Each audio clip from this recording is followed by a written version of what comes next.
The day I turned 4 was the day I became invisible. Not in a cool, superhero kind of way, but in a my parents literally forget I exist kind of way. That's because my brother, Michael, came into the world, and suddenly, I might as well have been a piece of furniture for all the attention I got. My dad, Joe, was the kind of guy who had his heart set on passing his car repair shops down to a son.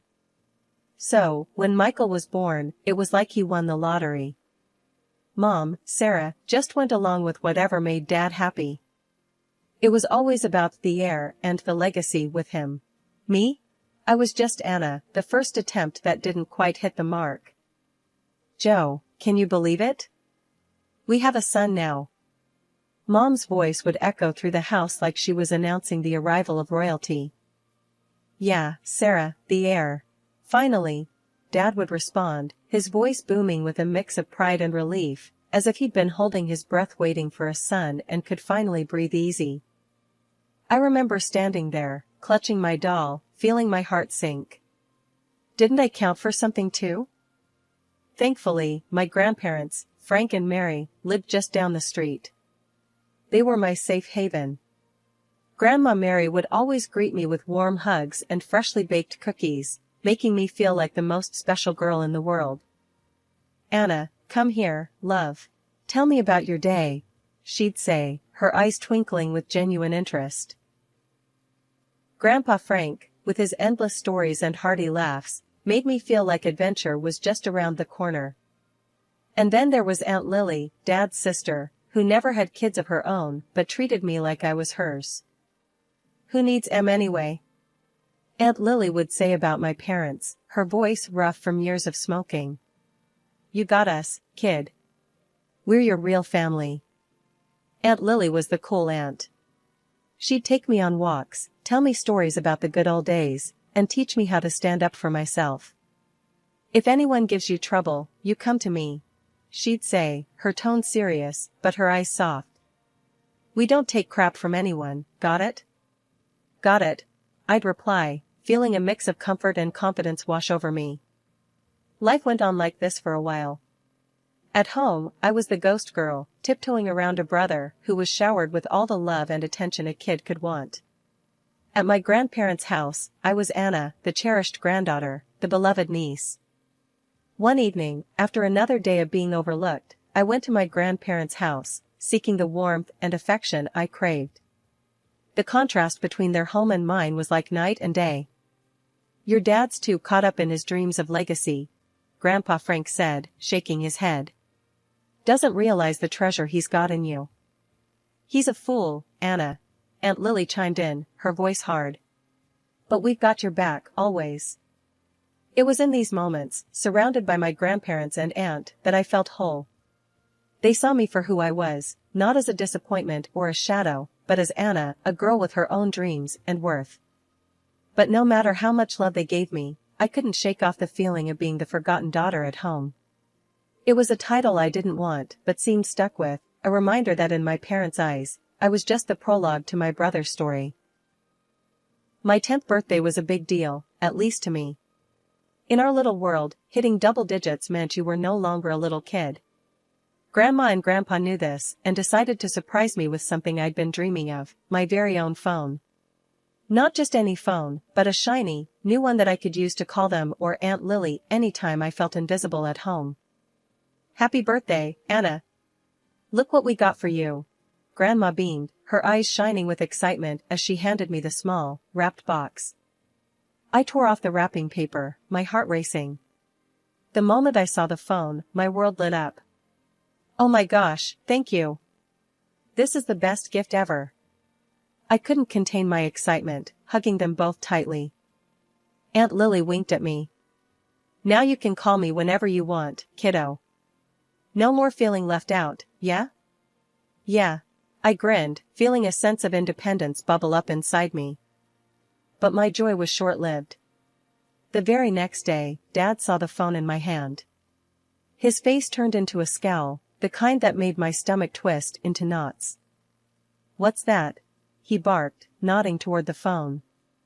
It's my birthday gift from Grandma and Grandpa, I said, my voice small, already sensing trouble. Dad snatched the phone from my hands. You don't need this. Michael will get more use out of it. But Dad, I protested, my heart sinking. It was my gift. Enough, he snapped, turning away. Michael, come here. Look what you've got now.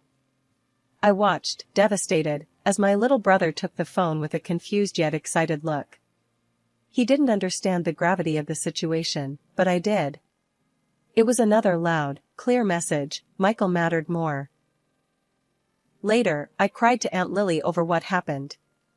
She was furious, her usual cool demeanor replaced with fiery anger. That's bullshit. Aunt Lily rarely cursed, but when she did, it was serious. They had no right to do that to you. It's your gift, your phone. Grandma and Grandpa were more diplomatic, but equally upset. We'll talk to Joe, Grandpa said, his jaw set in a way that told me he meant business. The confrontation that ensued was something out of a primetime drama. Grandma and Grandpa, with Aunt Lily in tow, stormed over to our house. I tagged along, a mix of nervous and eager to see justice done. Joe, you will give Anna her phone back this instant. It was a gift from us to her, not to Michael, Grandma stated, her voice steady but filled with a rare edge of authority. Dad looked taken aback, not used to being challenged, especially in his own home. It's just a phone. Michael can. It's not about the damn phone, Joe. Aunt Lily cut in, her voice rising.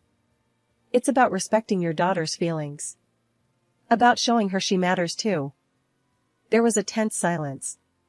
Mom stood by, wringing her hands, a silent spectator as always. Finally, Dad relented, muttering under his breath as he fetched the phone and handed it back to me. Fine. But don't expect any more gifts like this, he grumbled. Thank you, I whispered, clutching the phone like a lifeline. As we walked back to Grandma and Grandpa's house, Aunt Lily put an arm around my shoulders. Remember, Anna, you're worth more than how they treat you. Don't you forget that. Grandma squeezed my hand. We'll always be here for you, my dear. Always. The year I turned 11, my world came crashing down. It wasn't just a bad day or a temporary setback, it was the kind of loss that changes everything. My grandparents, the two people who had been my rock, my sanctuary, were gone. Killed in a train accident, just like that. No goodbyes, no last hugs, nothing. Just a gaping hole where their love and warmth used to be. I remember coming home from school that day. The house was unusually quiet, but there was this tension in the air, thick enough to cut with a knife. Mom and Dad were in the living room, and Aunt Lily was there too, tears streaming down her face. I'd never seen her cry before. She was always the strong one, the unbreakable one. Seeing her like that scared me more than anything. What's going on? My voice sounded small, even to my own ears. Dad looked up, his face hard, no trace of the usual indifference. Your grandparents were in a train accident. They didn't make it. The words hit me like a physical blow. I couldn't breathe, couldn't think. My legs gave way, and I sank to the floor, the world spinning around me. Aunt Lily rushed over, pulling me into her arms. It's going to be okay, Anna. We'll get through this together, she whispered, but her voice cracked, betraying her own despair. But things went from bad to worse. The funeral was a blur, a procession of faces, some familiar, most not, all offering the same empty condolences. I'm sorry for your loss. They were wonderful people. Words meant to comfort, but they felt like ash in my mouth. After the funeral, the Real bomb dropped. Dad announced that he was selling Grandma and Grandpa's house. The house where I'd spent the best parts of my childhood, where I felt loved and wanted. Aunt Lily was livid. You can't do that, Joe. That house is supposed to be for Anna. Dad snorted, a sound full of contempt. The will's a mess, Lily. And I'm next of kin. The house is mine to sell. And sell it I will. But where will I go? You're kicking me out on the street? Aunt Lily's voice was high, panicked. She'd lived with my grandparents since forever. That house was her home too. You should have thought about that before. Not my problem. Dad shot back, his tone cold and final. I couldn't believe what I was hearing. How could he be so cruel? Didn't he care at all? Aunt Lily gathered her dignity around her like a cloak, wiping away her tears. Fine. I'll leave. But know this, Joe, you're losing the only family you've got left. Hope it's worth it. Dad nodded, and that was that. Aunt Lily had to pack up her life and leave the only home she'd known. I remember hugging her tight, not wanting to let go. She hugged me back, whispering, "It'll be okay, kiddo. We'll figure something out." Aunt Lily moved into this tiny apartment not too far from our place. It wasn't much, but it was hers. So, I started sneaking out to see Aunt Lily. It felt like a mini rebellion, but I needed to be with someone who understood, someone who felt the loss as much as I did. "Hey, Aunt Lily," I'd say, stepping into her cramped living room that somehow felt more like home than my actual house. "Anna, what are you doing here? Your dad will have my head if he finds out you're visiting." She'd half scold, half laugh, pulling me into a hug. "I don't care. I needed to see you," I'd reply, feeling the tension drain out of me. We'd sit and talk for hours. She'd tell me stories about Grandma and Grandpa, keeping their memory alive. Sometimes we'd just sit in silence, each lost in our thoughts, but it was a comfortable silence, filled with love and shared grief. After Grandma and Grandpa passed away, my life took a nosedive into something I barely recognized. Home wasn't home anymore, it felt more like I was some kind of servant. I did everything, scrubbed floors, cooked meals that no one thanked me for, and tried to keep the house in order. It was exhausting, and all the while, I felt this heavy ache for the family I lost, the warmth that used to greet me every day after school. Then came that Friday that felt like the final straw. School had been rough, and all I wanted was to dump my backpack and collapse onto my bed. But nope, the universe had other plans. The house was locked, and not a soul was in sight. I sat on the steps, confusion slowly turning to worry, then to a kind of desperate loneliness as the hours ticked by. Mrs. Henderson from next door came over, her brows furrowed in concern. "Dear, why are you sitting out here? Didn't your folks tell you they were heading out for the weekend?" That's when it hit me. They left. Without a word, without a thought. Tears sprang to my eyes, and Mrs. Henderson tooted, shaking her head. "Oh, honey, come here," she said, but I shook my head, wiping at my eyes. "I'll figure something out," I mumbled, my voice all choked up. It was getting late, the kind of late that makes everything seem worse, so I made my way to Aunt Lily's. My heart felt like it was sitting heavy in my chest, each step heavier than the last. Knocking on Aunt Lily's door felt like admitting defeat, but the moment she opened it and saw my face, her expression shifted from surprise to something fierce. "Anna? What happened?" she asked, pulling me inside.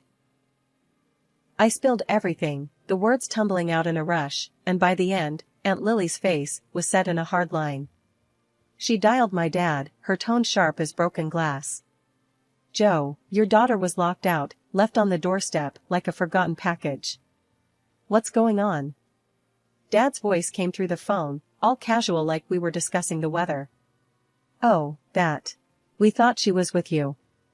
Don't make a drama out of it, Lily. If you're so concerned, she can stay with you." Aunt Lily's eyes flashed, and I knew that was it. "Fine, Joe. She'll stay with me. Someone's got to look after her," she snapped, hanging up before he could reply. That night, Aunt Lily made space for me, a little nook in her apartment that felt more welcoming and warm than my entire house had felt in months.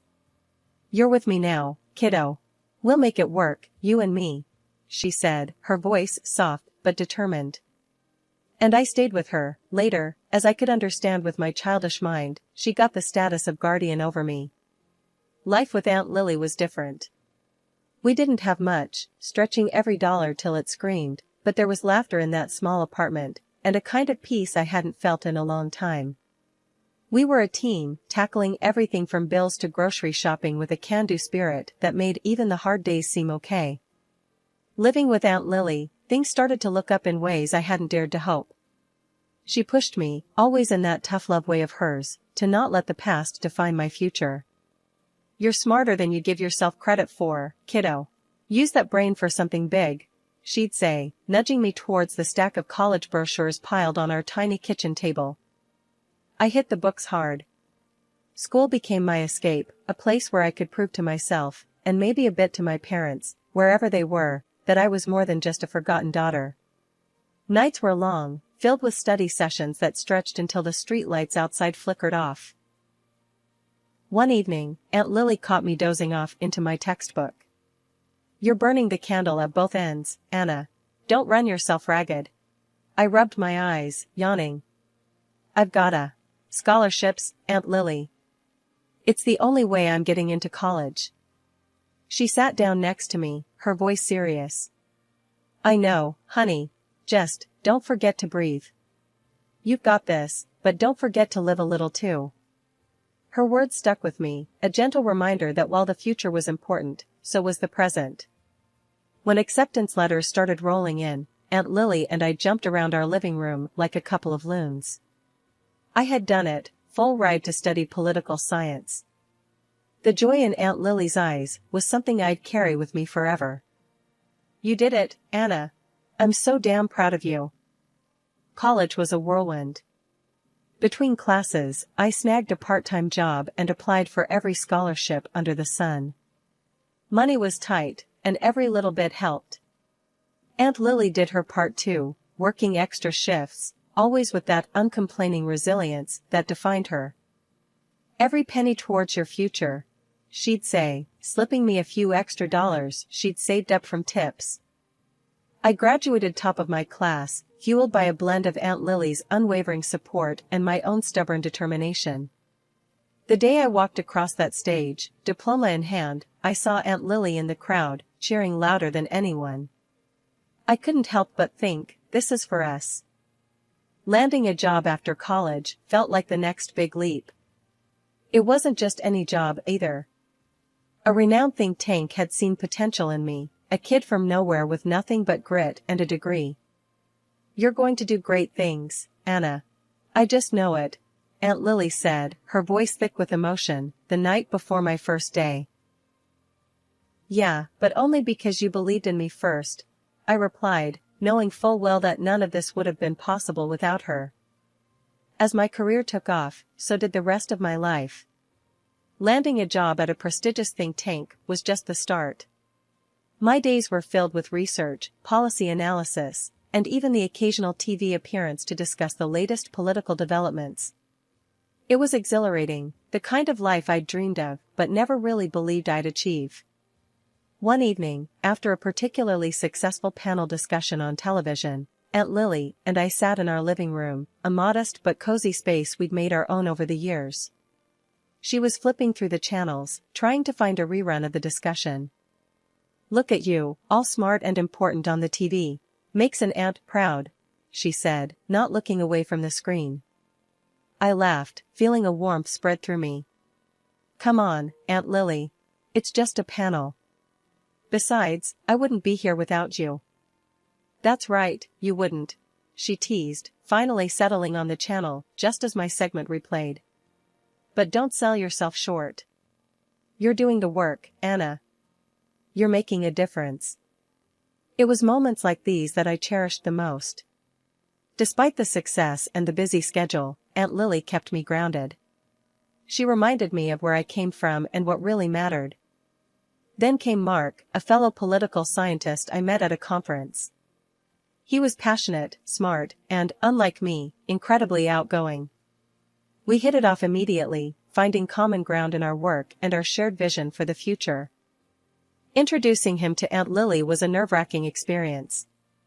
They were the two most important people in my life, and I desperately wanted them to get along. "So, you're the young man who's stolen Anna's heart," Aunt Lily said, eyeing Mark with a mix of skepticism and curiosity as we sat down for dinner one night. Mark chuckled, not missing a beat. "Stolen is such a strong word. I'd like to think she gave it willingly." Aunt Lily snorted, but I could tell she was impressed. Well, as long as you keep her happy and support her dreams, we won't have a problem. Mark reached for my hand across the table. Nothing is more important to me, he said, and I believed him. Our life together blossomed from there. We got married in a small, intimate ceremony with Aunt Lily officiating. It was perfect, a celebration of love, family, and new beginnings. When we moved to a new state for Mark's business ventures, it was a big change, but it felt right. We built a large, warm house that soon echoed with the laughter of our two daughters, Emily and Sophie. Aunt Lily moved in with us, taking on the role of doting grandmother with gusto. My career continued to thrive. I participated in debates, led election campaigns, and even received an award from the state governor for my charitable work. It was a far cry from the lonely, forgotten girl I once was. Despite the early hardships, the loss, and the struggles, I'd found success, love, and a family that was mine by choice, not just by blood. Aunt Lily, Mark, Emily, Sophie, they were my world, a testament to the fact that with enough love and determination, you can build a future worth dreaming of.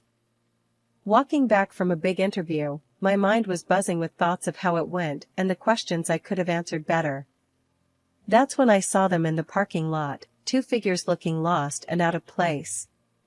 As I got closer, a wave of surprise hit me. It was my parents, the very same who'd left me to fend for myself all those years ago.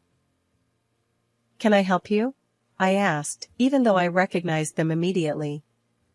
"Anna, it's us. We saw you on TV." My mom started, her voice overlapping with my dad's.